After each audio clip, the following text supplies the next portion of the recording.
Hey you guys, it's Michelle here. Thanks for joining me and welcome to my channel. In today's video, I thought I would do a few requests combined into one video.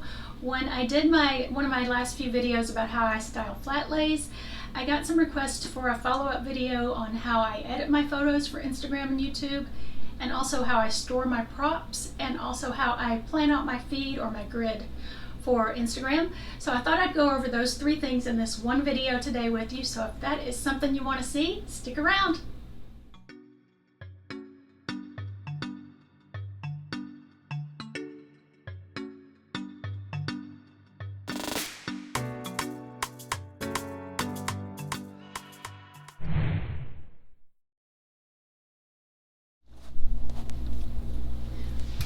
Okay, so I've just got a simple little photo with my pink is the new black, which I'm not actually using one of the dividers.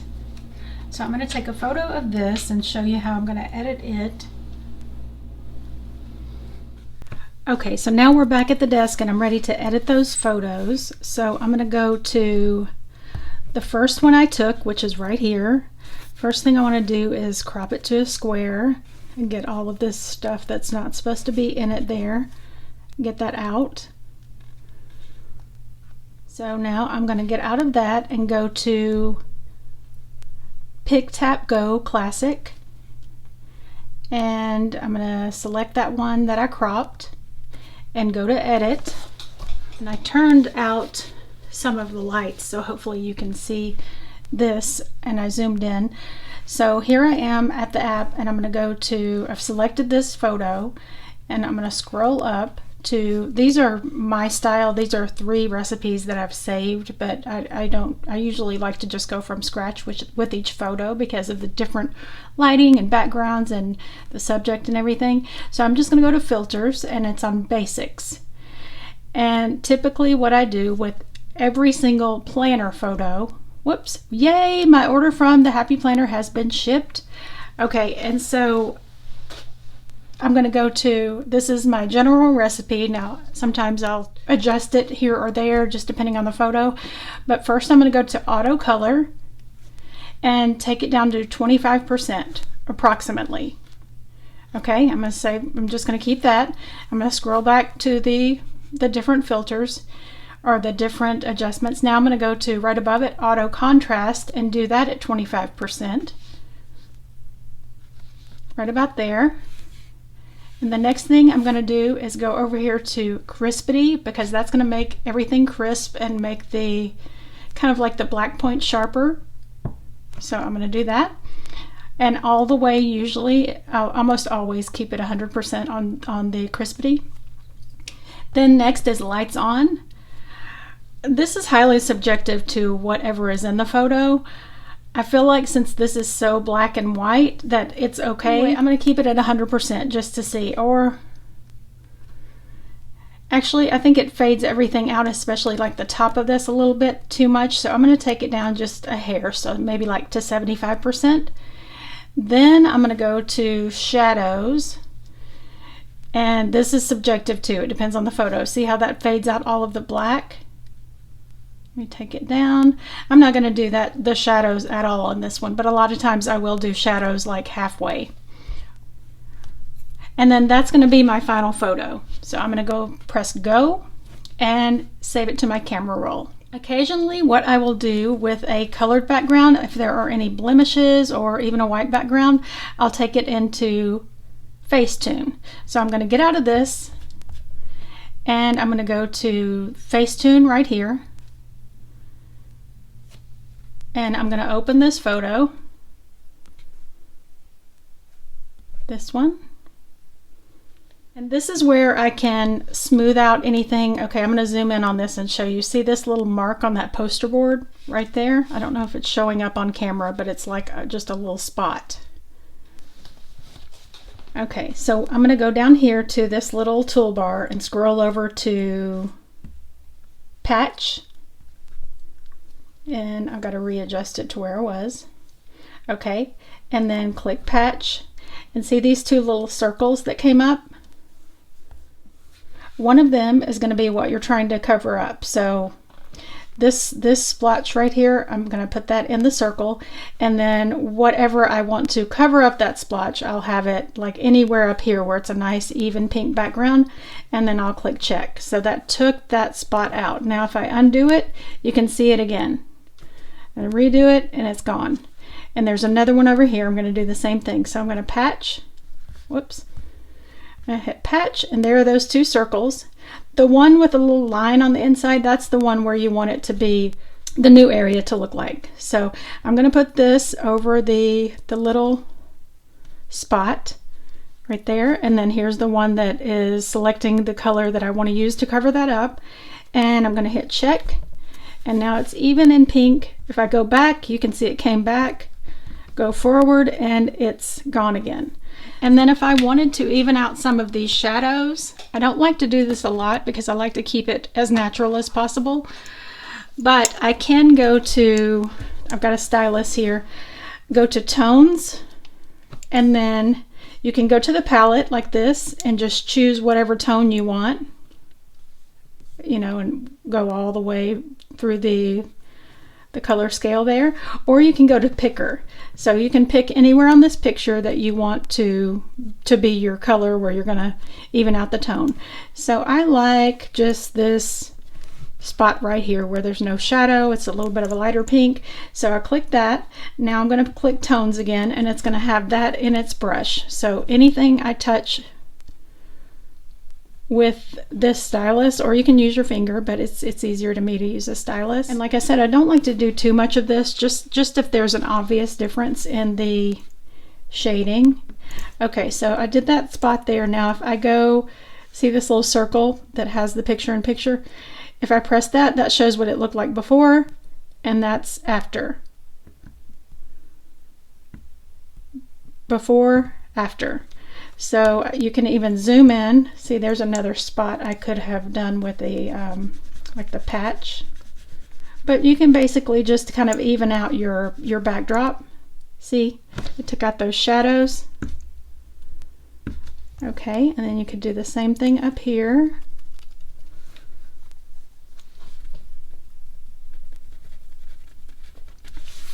That is how I would fix a spot in the background or even out the shading on the background or anything in the picture. So after I'm done with it, I'm going to hit save and save it to my camera roll. Okay, so that one is done.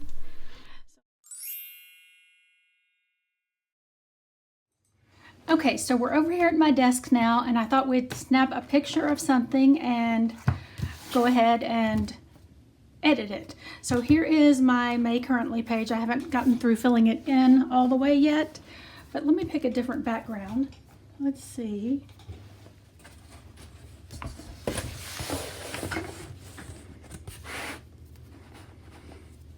Okay, so let's do this yellow background.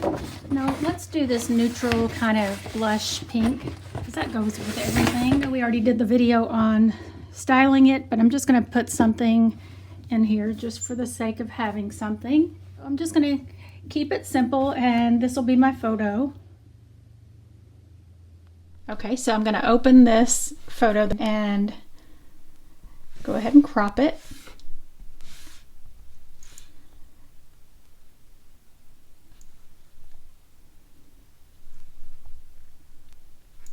Okay, that's about how I wanted it. And then so I've got it in a square where this is sort of centered, and I'm going to take it into Pick Tap Go,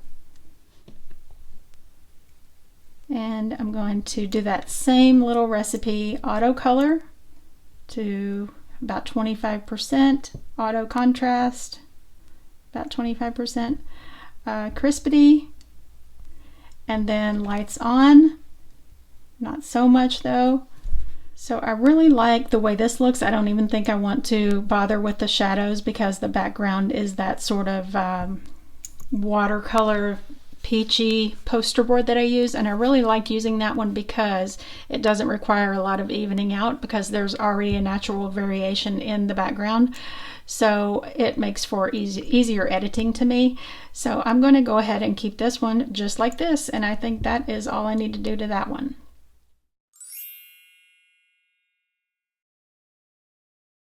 Okay, for this one, we're in the light box, and I've got my Bloom from Within planner, my big happy planner.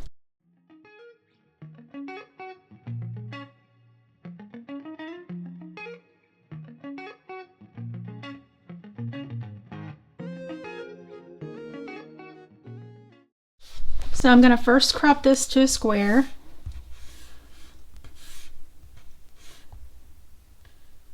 Now the main star of the photo is this divider, so let me kind of get it in. I didn't put a lot of thought into the staging of these just because I want to show you how I do the editing.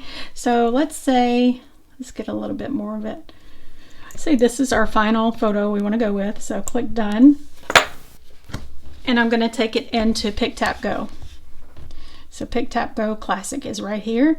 So I'm going to select the photo I want to edit, hit edit, and here I am in the filters. So if I scroll up, I'm going to automatically go to, this is just what I do. This is not the right way or the only way. This is just what I like to do. And I did have some requests to show how I edited a photo. I know there are lots of different ways to edit photos. Some people do it within the iPhone itself or other apps, but whatever works for you. I just wanted to show you what I do just in case you're interested in that, and some people did request to see it, so that's why I'm showing you this. But I'm going to go to auto color and do it to about 25%.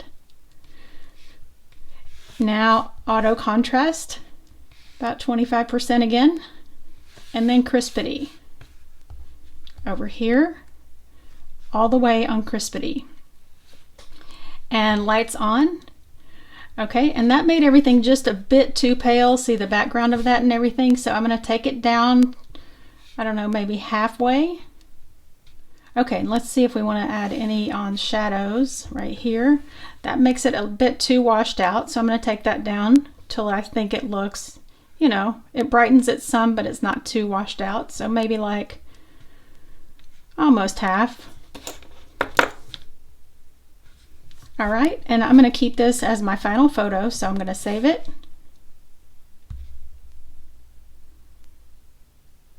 Okay, and now I'm going to take it back into Facetune. The only reason I use Facetune, like I said, is to edit the background if there's a flaw in it, or if I use a white background. I do like to lighten it up because there's a whiten tool in here. So I'm going to open the photo. So you can see already from there to there how much that brightened it up. So I'm going to use this photo, and then I'm going to go click on whiten right here. And I'm just going to use my stylus to lighten up this background just a bit. And if you move it really slow, it's more controlled. I tend to just want to do things quickly.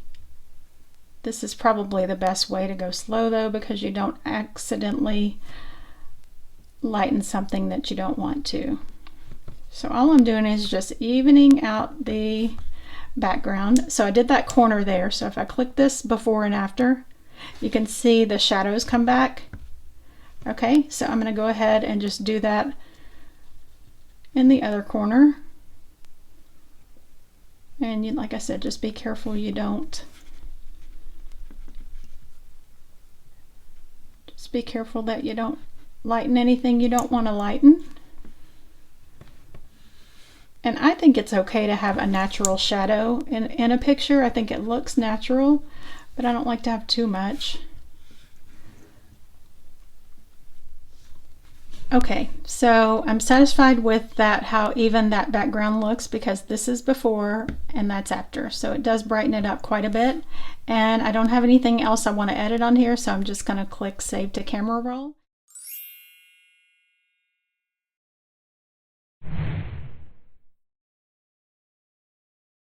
Okay, so normally I keep this cart and this little cube storage caddy in my closet in here in the craft room, but I brought them out so you'd be able to see good.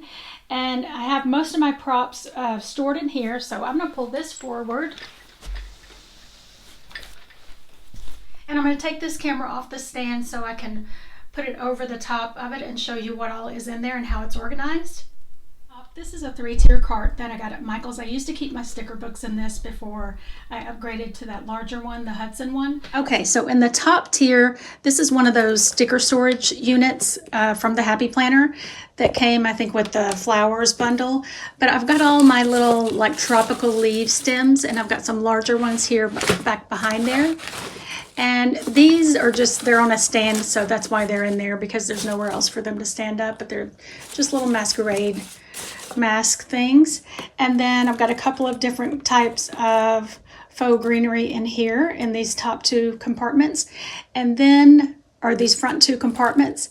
Over here I've got little bud vases and little planters that I've collected from Target, Dollar Tree, TJ Maxx, you name it. But in here I've got a lot of those little floral stems and different types of leaves, some little fake succulents, some geodes in here, some more different little flowers or greenery. So now down here in the second shelf, let me see if I can get you close enough. In this bin, these are a bunch of little fake succulent picks that I got in they came from Amazon in a box all together, all these different ones. And so say I didn't want the color, I didn't like the color of this one, I could switch it out to a different one. So I just keep those in there. Then this is a little, like a gardening tools kit that my husband got one time when he was making terrariums. He doesn't do it anymore, but I gladly kept this little kit because it's got some really cute gardening tools as props for like springtime photos. And these are my pins, like I call these my pretty pins that I use a lot in photos. I use them to write too, but mostly for props. And then back here I have a lot of different kinds of scissors. Okay, and on the bottom row, I've got lots of little pouches. These aren't all of them, but these are a lot of them that I use. And then that's even a little luggage tag for traveling post. But lots of pouches there. And back here in this one, I've got some smaller paper clips. Then these are more of the larger kind of specialty paper clips. Then in this little bin, I've got some binder clips and just little trinkets and things. And more paper clips back there, and some of the Happy Planner bracelets that come with the companion packs. Okay, and this little cube unit is also normally in the closet. I've got some placemats on the top. There's that little feather thing. Different placemats. I think there's a spider web in there too. And in the top shelf here, I've got a couple of little like risers, or I don't know what you call those, a paper clip here, like a giant one that's like a picture holder or sign holder. And I have this out since the 4th of July is coming up. So everything that I have for that, I've got some little flags, a little bandana, and a little hair bow. And then here are some random little garlands and banners. Some tiny chalkboards. And this is a bunch of different trays. And here, just all different sizes and shapes. And there are some bubbles there too, in case I want to use that maybe for my summer bucket list. I pulled these boxes out of the closet too because I have seasonal things stored in here mostly. So this is Valentine's Day and Easter and St. Patrick's Day, so like all the springtime holidays. Then I've got just some silk flowers, random, and leaves. Christmas. This is one of my Christmas boxes. There's another one in there, a larger one. And then there's some New Year's things in there. So I keep these in the closet or either under the day bed. But I wanted to show you those. But that is how I store my props. A lot of things are being used up here. Like here are a candle and some little fake plants and things like that, and some hats on the wall. And then sometimes I'll use some of these notebooks or paper or whatever. Okay, so that's how I store my props. And next I want to show you what app I use to plan out my Instagram grid. Okay, I hope that helps. Now I want to show you the app that I use to plan my Instagram feed, which I don't put a lot into it as far as like really planning out the colors. I know some people do like an ombre thing, like they'll have blue for a little while and it'll fade a little bit into green. You know, they're pictures. I just keep mine checkered so they don't have two of the same right beside each other. So it doesn't really take that much planning unless you're really getting involved and doing one of those really color coordinated grids. And I use the app called Planoly, and I'm already logged in and my account's set up, but it has my Instagram feed here. This will allow me to put something in and see what it's going to look like. So the last one I did was this one today, with that sort of light peachy, almost like a white background when it's compared to this pale pink. So add media to start planning, and it will just let you put in the photos that you want to put in to see what it's going to look like. So I'm going to say next I wanted to do this divider that says do what makes you smile, and click upload, and it's going to show you there what it would look like in that grid. Okay, so I can go ahead and try another one. Go to my albums, and I have the free version of this. You can upgrade to upload more photos, but I find that this is perfectly convenient because I don't need to upload a whole lot of photos. I usually just do it, you know, one or two at a time. Okay, so I'm going to go to my photos again, and then I haven't done a white background in a while, so I'm going to do this white one that the white background that we just did with the Be a Nice Human. Okay, and see, that shows me how that's going to look, and that fits perfectly fine. So you can just play around with that and add as much as you like. And I hope that helps you guys. I hope that answers all of your questions. This was so much fun to make this video. If you have any questions at all or any requests, don't forget to drop it in the comments or send me a message. And you can always find me over on Instagram also at plan_on_it. If you like this video, don't forget to give it a thumbs up. And also, I would love it if you subscribe if you aren't already. And I would love to see you guys in the next video. Bye!